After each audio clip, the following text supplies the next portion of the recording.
Hello mga lods, ito naman meron naman akong gagawin yung kapares nung Hanabishi na air circulator fan na Hanabishi 20 inches. May model na HFAN or H-Fan 20 HYP. Yung kapares nung ginawa natin na huminto at umuugong. Ito naman daw ay nangamoy. Pero tingnan natin sa ating tester. Hindi makita sa ating camera yung tester natin. Kung ating i-check yung kanyang coil, meron tayong nababasa na resistance dito. Okay, bago ang lahat, kung hindi ka pa naka-subscribe, subscribe na. Pa-share ng video natin kung nagustuhan mo at pa-click na rin ang ating bell all para maging updated ko sa lahat ng mga video aking i-upload. So dito madumi yung ating tester. Sana makita yung number at lagay natin sa key. Tester natin. Meron tayong nasukat na 183 sa number 3. Sa number 2 meron tayong 182 at sa ating number 1 is 200. So tingnan natin, buksan na natin. Natanggal ko na yung 6 na screw at tanggalin natin yung kanyang clip or lock.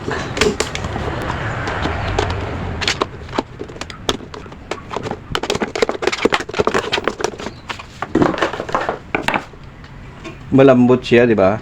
Ayan, oh. Malambot pa ikutin. Okay. Tanggalin natin yung kanyang profiler nut. Amuyin natin. Wala naman.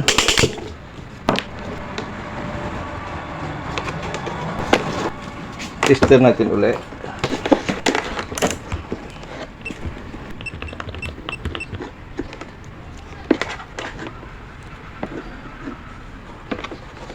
Mapapansin nyo, paiba-iba yung kanyang reading.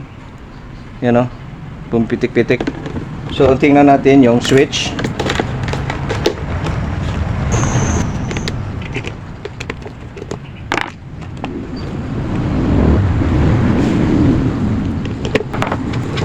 Saksak ko muna siya. Saksak natin. Umuugong lang. Kung maririnig, umuugong lang siya, i-off muna natin yung switch. Lagay natin sa outlet. Tapos, paandarin natin. Okay, may narinig tayong umuugong. Buksan natin itong 4 na screw. Sa pagbukas natin ng 4 na screw, dahil hindi pa nabuksan at ito ay matigas, kaya kailangan natin una higpitan natin paglagatik, saka natin luwagan. Ayan.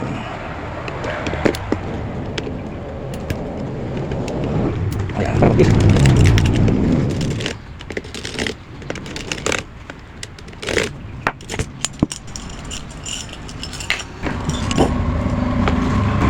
Meron siyang coil.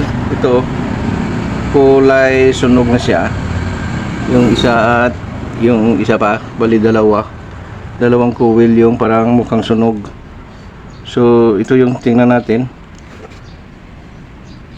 parang sunog na siya at nangangamoy na. Okay, so tingnan natin yung coil.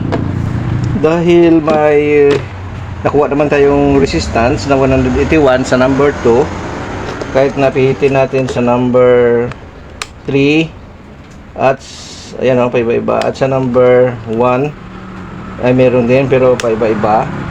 So lagay natin sa center sa number 2, tapos tanggalin natin itong connection sa capacitor at itest natin ito kasi umuugong.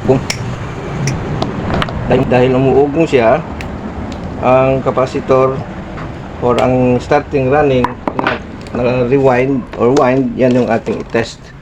Tingnan natin. Wala. Kung makikita nyo, wala tayong reading kaya siya umuugong. Yan o. Yan, wala tayong nabasang reading dito. Okay, itong nasunog ay titingnan natin yan mamaya kung merong grounded, saka natin babalutin ng insulating varnish. Hindi pa naman siya nabalatan, so pag nadugtong natin itong putol, lagyan ko lang ng electrical insulating varnish para po mabalik natin. Okay, so tanggalin ko muna ito. Ito na buksan na natin kasi ang sabi nga ng customer ay nangamoy, so parang nangamoy sunog daw, kaya ito ipapakita ko sa inyo. Kung makikita sa ating video dyan, ito merong sunog, ayan siya. So yan yung ihinang natin. Tuloy natin. Malayo lang sa ating camera, pero sasabihin ko yung aking mga gagawin para kahit malayo, i-zoom in nyo na lang sa inyong cellphone habang kayo ay nanonood ng aking mga ginagawa. Pwede naman yan. Itong ating coil ay merong terminal na nakahinang dito sa maliit na circuit or PCB na circuit. So meron siyang 5. Kung titingnan natin dito, meron siyang mga reading o resistance na mababasa natin hanggang dito sa nasunog.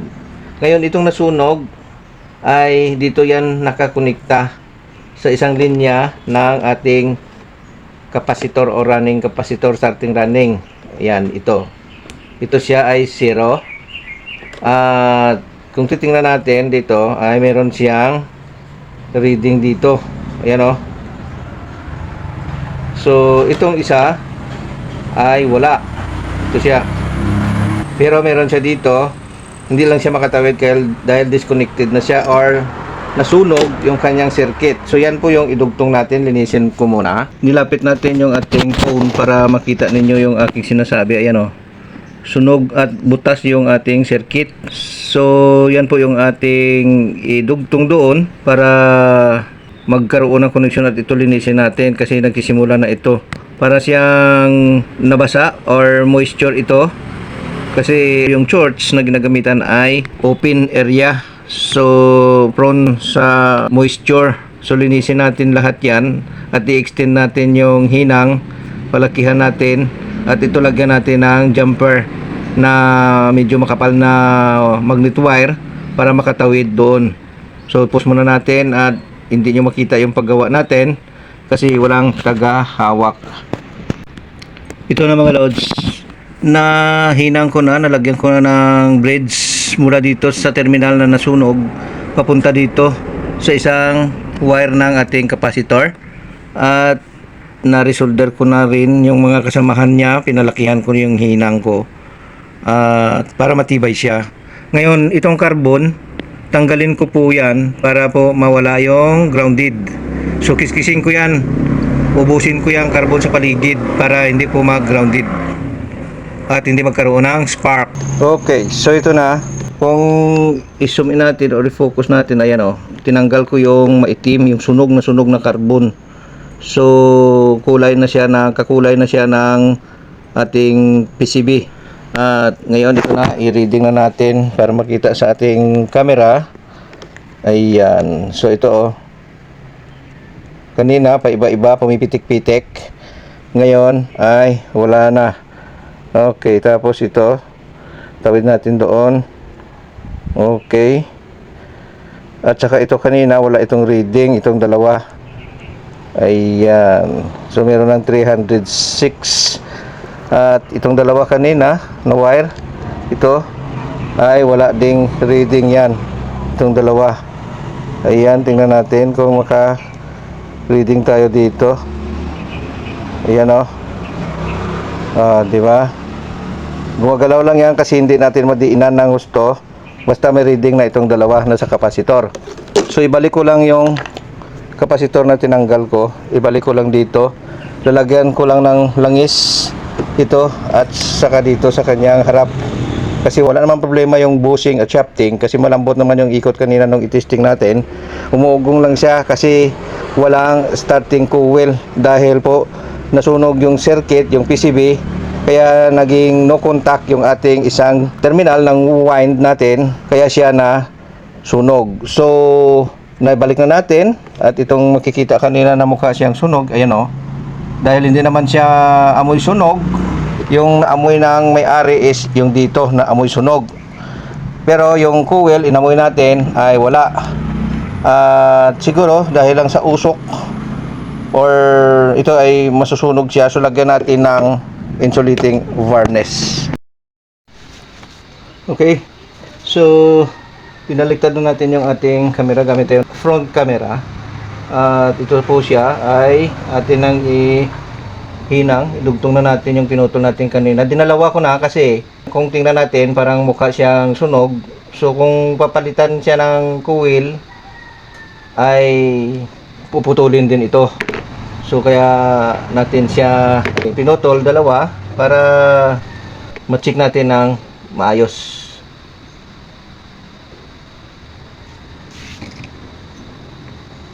Dugtong ko na lang itong isa at babalutin ko. So yung ating shafting ay medyo maitim siya, pero walang gas-gas, hindi sumasabit sa kuko. Pero linisin na lang natin kasi para yung ating gawa ay hindi magbabakjab. Kagaya nung kapares nito na Hanabishi din, na ganito din, ay natuyuan. So dito ay dahil natuyuan siya, nag-stack up. Ngayon ito naman ay linisin natin para hindi siya matuyuan pag nilagyan natin ng langis at hindi siya sasabit. Linisin ko lang itong hulihan, panghuli, panglikuran.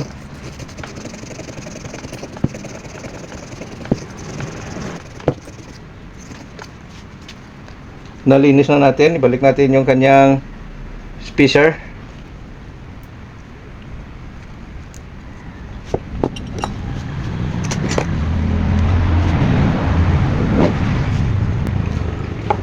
Linisan natin yung kanyang bushing. Wala namang gas-gas kung silipin natin.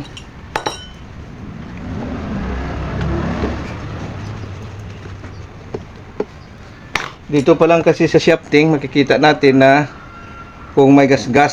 So wala naman, at kanina nung paikutin natin ay malambot. Lagyan ko na ng langis.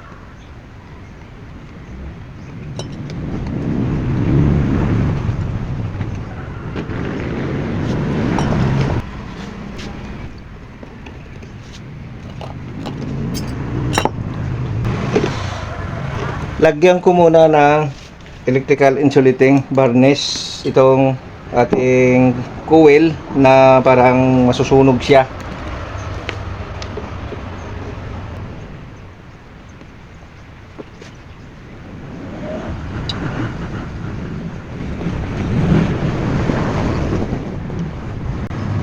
Patuyuin ko lang muna. Habang pinapatuyo natin, ikakabit ko na lang ito, i-assemble ko na lang.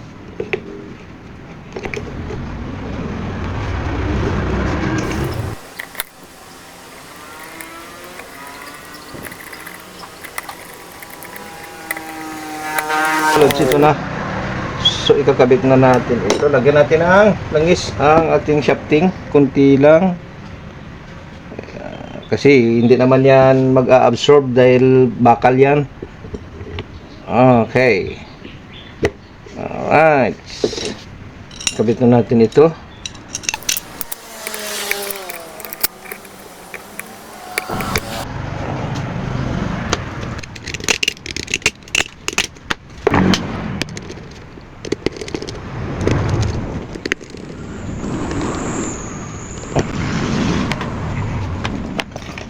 Kuha lang ako ng kahoy, gagamit ako ng kahoy, pupukin natin ito sa kabila.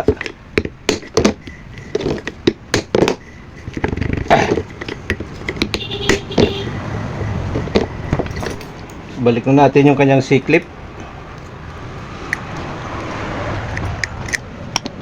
Ibalik din natin itong kanyang capacitor.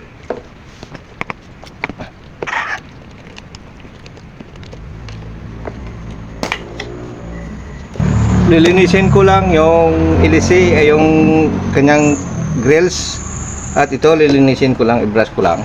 Nalinis natin ito uli, may half moon din ang butas, itama lang natin. At baka sabihin nyo pala na hindi ko na-test yung kapasitor. Ito po ay 3.09, so good ang kapasitor kasi bago pa naman yung electric fan. But hindi natin maibabase sa kung bago pa yung electric fan or luma ang kapasitor. Kung sira ay sira yan. So dito ay tiningnan natin yung kapasitor para sure tayo na walang sablay. Okay, so yan, nalagay na natin yung ilisi at ayan, malambot na siya. Malambot din yan kanina.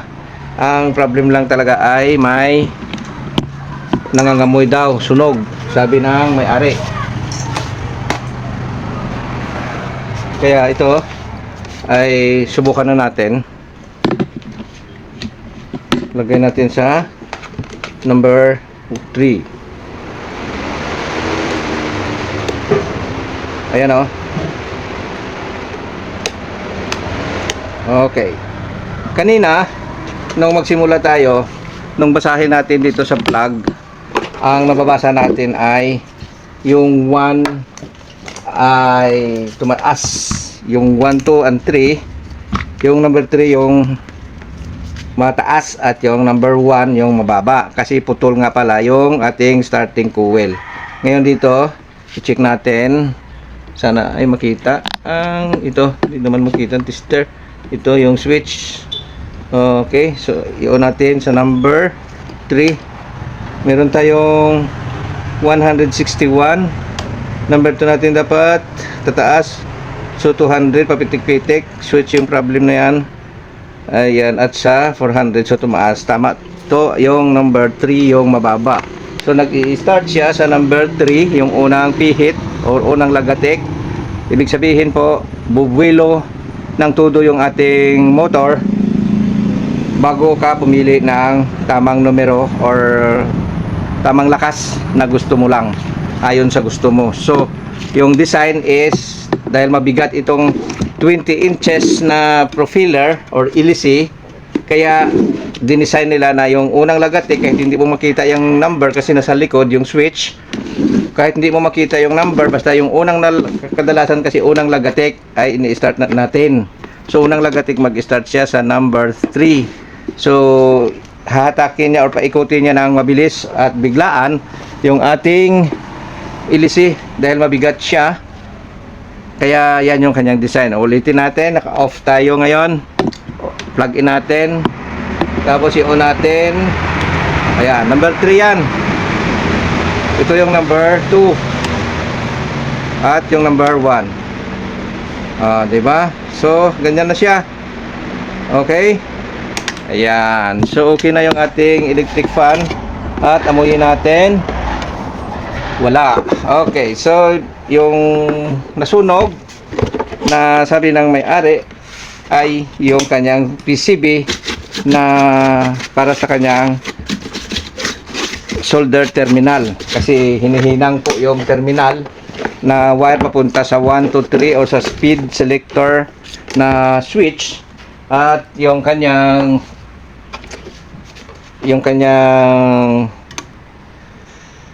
para sa limang wire, yung 1, 2, 3 or low, medium, high, at saka yung kanyang starting running capacitor at line 1.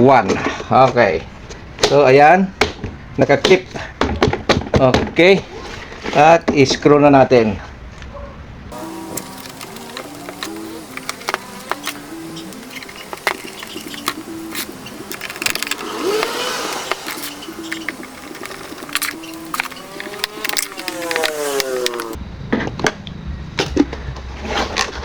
Okay, tapos na nating maisarado. Ganyan lang talaga.